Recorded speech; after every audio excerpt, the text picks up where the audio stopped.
বাঁকুড়ার ঘটনা দেখাবো। এখানেও আবাসের বাড়ি পেতে গেলে দিতে হবে কাটমানি।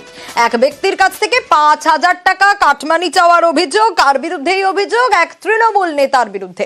ঠিক কি ঘটেছে আরো বিস্তারিত জানি, চলুন দেবব্রতর কাছ থেকে। দেবব্রত, কি কারণে এই কাটমানি চাইছেন? যে অভিযোগ উঠছে এই তৃণমূল নেতার বিরুদ্ধে, ঠিক কি ঘটেছে?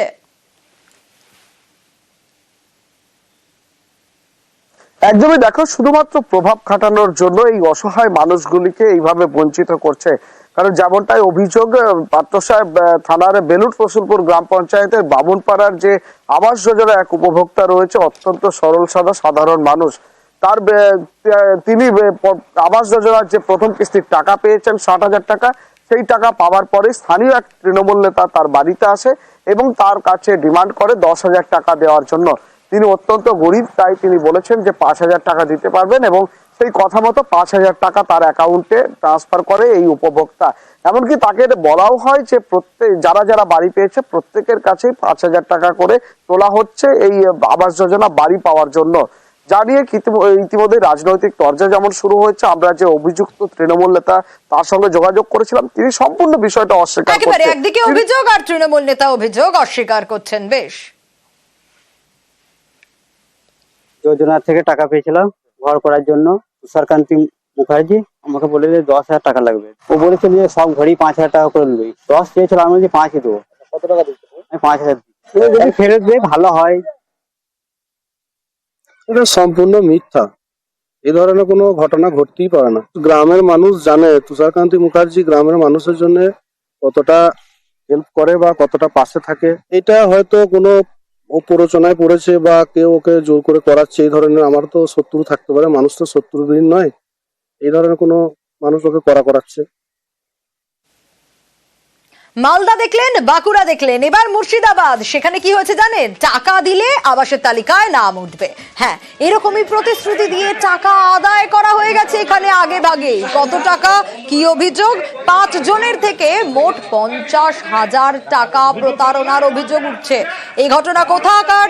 মুর্শিদাবাদের লালগোলায়। এই কারণেই জোর শোরগোল শুরু হয়েছে। আর বিপদ বুঝেই প্রতারক গা ঢাকা দিয়েছে বলেও অভিযোগ। আমাদের বলেছিল ঘর দিব তোমাদেরকে, ১০,০০০ করে দাও। দিয়ে আমরা ১০,০০০ করে ৫ জনের কাছে ৫০,০০০ তুলে দিয়েছিলাম ওকে। তারপরে ২০২৪ এপ্রিল মাসে দিয়েছিলাম। আমরাকে বলে এই ডিসেম্বর মাসে দিব, এই মাসে দিব, এই মাসে দিব করতে করতে এতদূর চলে এসছে। আমি আজকে এসেছি, যে আমি বলছি যে কি হলো দাদা? বলছি ওরা বলছে যে ঘর যতদিন না দেবে ততদিন আমরা বলতে পারবো না। কত টাকা দিয়েছে? ৫০,০০০। প্রণবের কাছ থেকে বাকিটা জানবো। প্রণব, তারপর কি পাওয়া গেল এই প্রতারককে? কি ব্যবস্থা নেওয়া হলো? টাকা কি ফেরত পাওয়া গেল?